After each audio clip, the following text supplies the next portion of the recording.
Burrito. Jesus. Oof. That was pretty bad. Greetings, citizens. Justiguy has arrived. This is 9 persons, hours, and doors. Not necessarily in that order, though. Now, the question is Zero on the ship on them? Now, last time we said Junpei wasn't sure, so I guess this time we're just gonna say, of course. Of course he was. That was obvious. But I don't... Zero was somewhere on the ship, but Junpei had no idea where. Junpei mumbled to himself, lost in thought. Where could Zero be hiding? Suddenly, everyone went very quiet. The silence was cold and clammy, and Junpei could feel it crawling across his back and around his throat. Hot. Again, he heard the ghosting, moaning noise. Wouldn't it be ghostly moaning noises? I don't think the moaning noises are ghosting him. And moments later, a person who looked more ghost than human appeared. It was Clover. She looked at the floor as she spoke, and her voice was a cold monotone. I think Zero is one of us.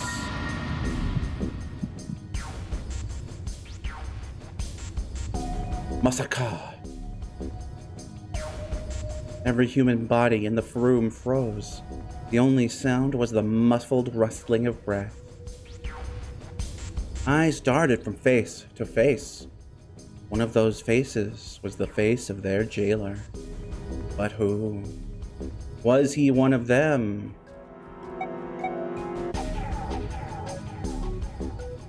Alright, let's go with the opposite. Well, that's possible. Huh? Like Clover said, Zero might be one of us. What are you saying, Jumpy? Didn't you hear what Ace said? Exactly. I said we shouldn't suspect one another for no reason. No reason? I've got a great reason. And what's that? The bracelets. He held out his left arm. Why are the bombs in our bodies connected to the bracelets? Okay, Jumpy, where are you going with this? You're all thinking Zero's hiding somewhere watching us, right? If he's doing that, then he could just detonate the bombs by remote control if someone did something they weren't supposed to. It would be a lot more precise and a lot easier, but if that's the case, then why is the bomb set off by the detonator in the bracelet? Huh. You got a point. I'm not done. Try applying the same ideas to the nonary game. All of the puzzles here run all by themselves. In other words, Zero doesn't have to be controlling them for the game to move forward. Why is that? Why would Zero bother to do something like that? Junpei let the question hang in the air and looked at the others. It was Santa who answered. Well, let's say you and Clover are right. Zero is one of us. If that is the case, then it'd be really hard for him to keep track of all of us or control anything remotely. That's why all the puzzles run by themselves. That's what you're getting at, right? Yeah. Junpei nodded. 7. When we were talking earlier, you said any one of us could be Snake's killer, right? Yeah, something like that. Alright then, I've got a question for you, Ace. You said something like Zero must be the one who killed Snake, right? Yes, something like that. I can't think of any other explanation. So what do we get if we combine those? They fit together pretty well, I think. Something like this. Whoever killed Snake, Zero, hence, Zero equals one of us. 7 and Ace's theories aren't mutually exclusive. They actually complement each other quite well. At least they do if Zero is one of us. My God! He's got a point! No one spoke. I think I clearly chose the wrong thing last time. Their faces were grim, but Junpei wasn't sure if they believed him or not. Finally, Lotus spoke up. What were his motives? His motives? Yes, isn't that pretty important? Why would Zero want to hide as one of us? Oh, well, that's because, Junpei choked. He hadn't thought of that, and he had to be honest with himself. He had no idea. I decay my BFF Jill. Lotus sighed. Well, so much for making a persuasive argument, Junpei. In other words, you only had circumstantial evidence. I mean, You too, right? I don't really think that's enough to go on, you know? Gah. Junpei was painfully aware of their eyes on him and their disapproval. I tried to find something else, anything else to look at. Then in that horrible silence.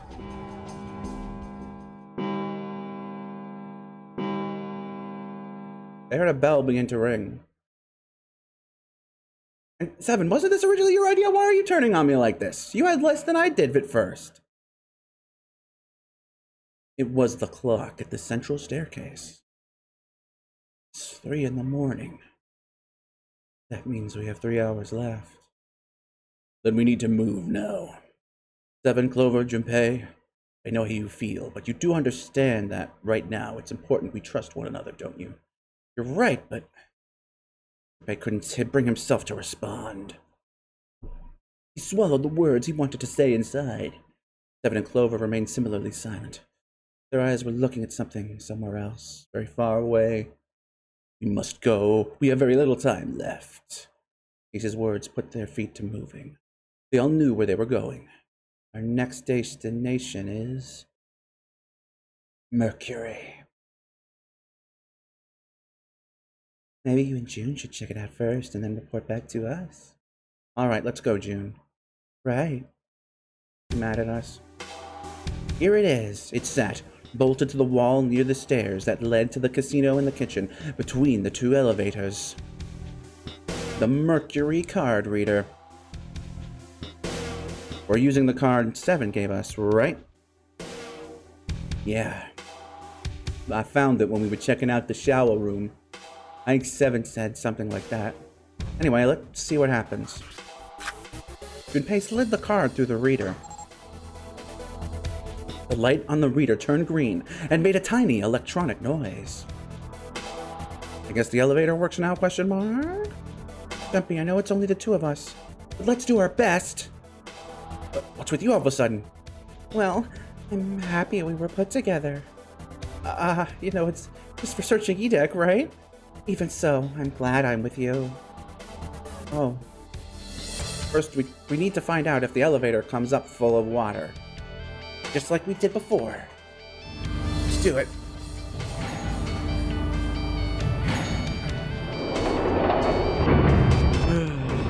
Is that water or... Oh, here it is. I knew it. It's not wet at all. Unlike me, Jumpy.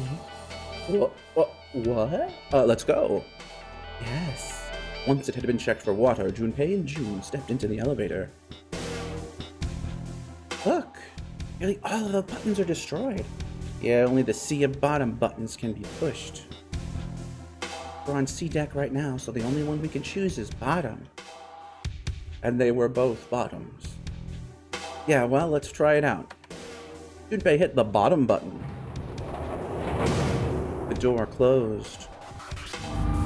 Slowly, they began to move downward. So this is the bottom deck. They stepped off and saw that the hallway to their right ended somewhere between 20 and 25 feet from them. The hallway in front of them was a dead end. But not a regular dead end. Hey, over there! This is a numbered door. This is the 8th one we found. There were 2 numbered doors on B deck near the central staircase. They were doors 4 and 5. 3 more in the large hospital room, doors 3, 7, and 8. And the door we found on E deck, the door Lotus and Santa found on A deck, was 6 on E deck and a 1 on the door to NA deck. 4, 5, 3, 7, 8, 6, 1. Now door 2 stood in front of Junpei. That means, you think, the next door we find? Yeah, I think so. Out of curiosity. No, we can still fuck up and end on this path. Interesting. What did we do to get on this one again? I don't remember. Oh well. The next one's gonna be door 9. Despite himself, Junpei felt excited. There was something about that excitement that frightened him as well. Finally. Yeah. You don't look very happy about it, though. It's not that. I just hope nothing goes wrong. You're right.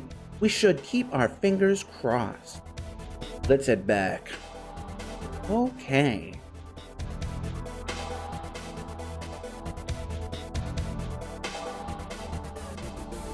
Oh.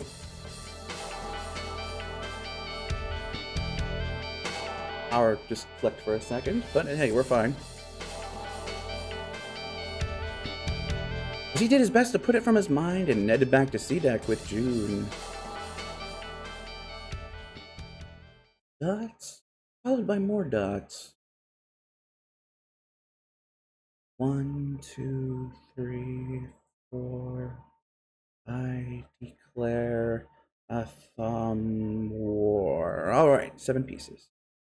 The pieces of paper they'd folded up lay on the ground next to Junpei's legs. Everyone had written on paper and pulled from Junpei's notebook. What? In an effort to pull together a blind vote. Just double checking, but everyone wrote their code name and a door number they want, right? Yes, just like you told us earlier. Can't believe we're voting here. Why they decided to vote that way? We need to make the whole thing fair, blah-de-blah. This is a complicated plan, you know? Hurry up, mister, I have a brilliant idea. What? They decided it wasn't fair to simply ask everyone at once. That would allow people to force others to go through certain doors. Yeah, quiet in the peanut gallery. But he had a plan. It wasn't a plan he wanted anyone catching wind of, however, so he did his best to ask calm, as he began to open and read the pieces of paper. Alright, let's open these up. The first one says, Ace requests door 1. Yes, I do. Would you like me to explain why? No, we don't have the time for that. Sorry. Let's keep going. You open the second one. Next is Santa. He wants door 6. Yeah, that's what I wrote. Junpei continued with the 3rd, 4th, 5th, and 5th piece of paper. Clover wants 1, Lotus wants 2, and 7 also wants 2. Wait a minute! There's no way I'm going anywhere with the Elephant Man! No, there'd be no point to the voting if we let people change their choices because of stuff like that. But just give it up, Lotus. Not like I want to hang out with some exhibitionist grandma. I'm not an exhibitionist. I'm wearing clothes. Really? So, last I checked, that's not a crime. Maybe, but what about common decency? Nobody wants to have to look at a chick who looks like a half-naked raisin. What is he talking about? I'm going to kill you. Ha ha ha, slapstick. This... not good. Go, let go of me, I'm killing him. With some difficulty, Ace managed to restrain her. Junpei, read the rest. We've got no time. She's going mad with power. Junpei tore his eyes away with much difficulty, apparently, and looked down at the 6th piece of paper. He opened it.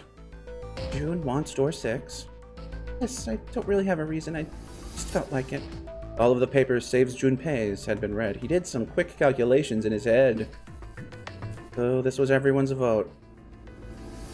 Ace and Clover requested door 1. This was the door on A deck near the central staircase. David and Lotus requested door 2. This was the door on the bottom deck. It could be reached by taking the elevator to the bottom of the ship. Ed and June requested door 6. This was the door on E deck. It could be reached by taking the elevator near the central staircase down. The door I should choose is... Less than this not get to run the numbers. He opened the 7th piece of paper and spoke. Okay, the last one is mine. I want to go through... No, we want 6. I want to go through door 6. Junpei flipped open the piece of paper. It read Junpei, door 6. Of course it did. He'd written it after all. That's a problem. June spoke barely above a whisper, but they all knew what she'd said. None of these teams will be able to go through the doors they want. Clover and I chose door 1. Lotus and I chose door 2. That's not enough people to open a numbered door, however. The digital routes don't match up either. We've got similar problems. Junpei and I want to go through door 6. But our digital route is 5. If we're going to open that door, we need a 1. Damn, what are we going to do now? What are we going to do? Junpei crossed his arms and he did his best to put his thoughts in order. The others followed suit with little results. Aww. Eventually, Clover broke the silence. Why don't 7 and Lotus go through door 1 with me? Her face was cold and flat, but her logic was sound. Ugh. Uh-huh. Seven and Lotus looked at each other. 7 plus 8 plus 4. 19. 1 plus 9 is 10, and 1 plus 0 is 1. The first problem resolved, Ace spoke up. What about me? Isn't that obvious? Wasn't one of the teams just complaining that they didn't have a 1? You mean I should join Santa's team? Yes. Clover nodded, her face still cold, emotionless. Her attitude and posture could not have been more different than the energetic girl of only a few hours before. No one seemed ready to contradict her. Her response was understandable, given that horrible situation in which she had found herself, but even so... I understand. I'll go through door 6 then. If we do as Clover has suggested, we can all pass through a numbered door and no one will be left behind. This seems to be the most reasonable solution. 3 plus 6 plus 5 plus 1 is 15, 1 plus 5 is 6. 7, Lotus, what do you guys think? I don't have a problem with it. Me either. Alright then, we're good to go. See you later. Wait, Clover, don't move on your own. I'll be going too then. Yeah, be careful. We should get going as well. Dots. At last, Junpei and the other 6 had managed to separate themselves into 2 teams. Clover, 7, and Lotus headed to a deck, where door 1 was, near the main staircase.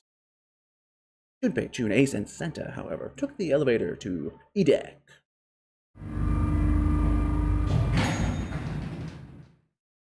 The ride to E deck was a silent one. Now I'm pretty sure... Ah, okay, this is the middle one, instead of... And this would be if we had gone down to, whatchamacallit, 7 and Lotus. This is... Because that was that one. Okay. Okay. Alright, I feel like we did something here. This is a deck. There should be a door at the end of the hall. Alright, let's go.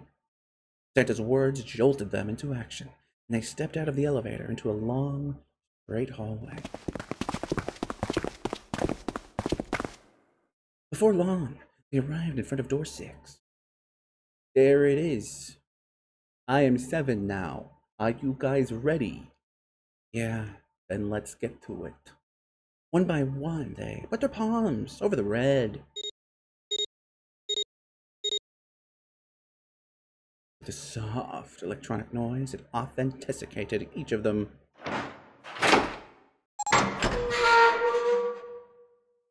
Greetings, citizens. We have arrived. The door opened, and all at once the 4 of them leapt through it. Hey, I found it. It's right there. Fortunately, the dead was located easily enough. This one had been placed quite close to the door they'd entered through. They gathered around it quickly and hurriedly placed their palms on it for authentication one by one. Do-do, do-do, do-do, do-do.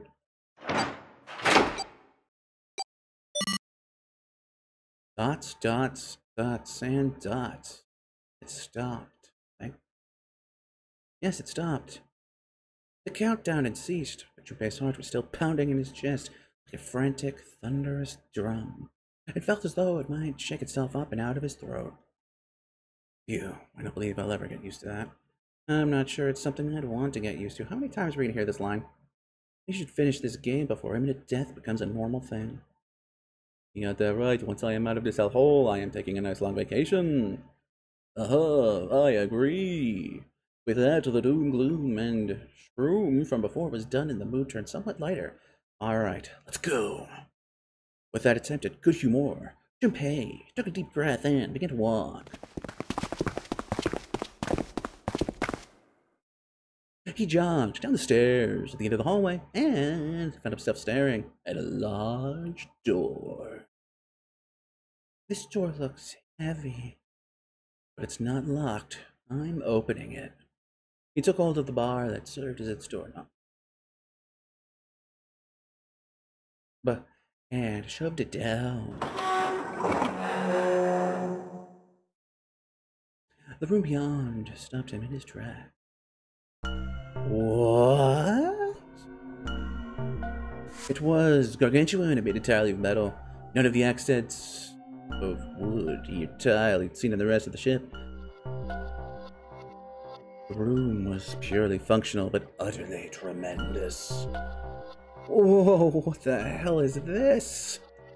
Santa got out a few words before the awe stole the rest of them. The rest were too stunned to offer anything more than gasps.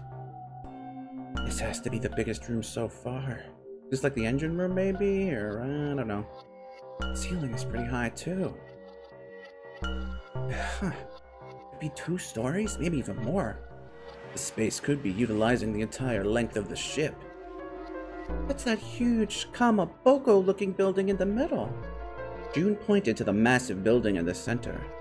Kamaboko, well, I guess that's as good of a description as ever, eh? Junpei and the others were standing on scaffolding that crisscrossed the whole area. The proper term was catwalk, Junpei thought, although that didn't seem particularly important. I see stairs, so we might as well head over to them. Yeah, but this section's barely wide enough to fit 1 person. You're right. Oh. Nearby was a long iron staircase that made its way, eventually, to the floor beneath them. Oof, oof, oof. Oh, you can't even tell the shape when you're this close.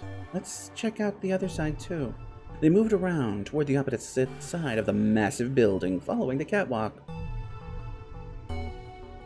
They hadn't said much as they walked, but as they approached the building, Ace suddenly spoke up. This looks to be the steam engine. Okay, it was the engine room. The steam engine room? Yes, the thing that looks like a cross-section of a mushroom is the boiler. You see the 3 round doors at the bottom? Coal is put into those and burned, which heats the water, producing steam, the same thing that drives the steam engine. This one is simply somewhat larger. I see.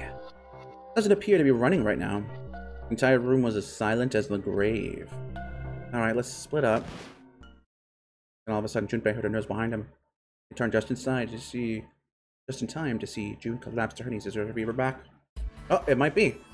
Hey, what's wrong? Are you alright? He dashed toward her and wrapped his arm around her shoulders to steady her. Hey, June! It was then that he noticed. Jumpy, you're really warm. Is your fever coming back? Yes, it probably is. But I'm fine. Please don't worry about me. I just need to rest, and I'll be fine. Her voice was weak and forced, and it said a great deal more than her words did.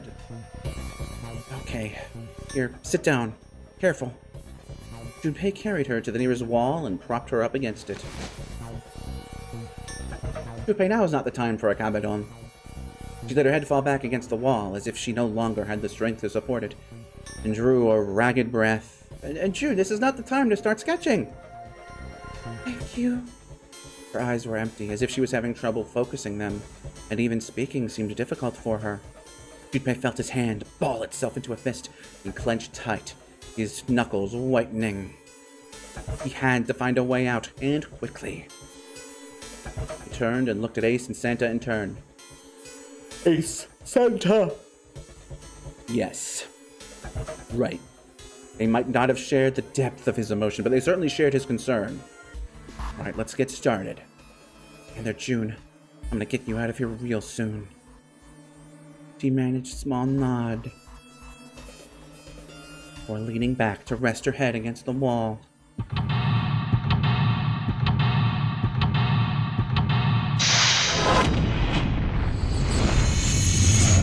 Seek a way out. And that is exactly what we're gonna do next time in the steam engine room. On 9 Hours, Persons, and or Doors. But until then, I'm afraid that this is going to have to be... well...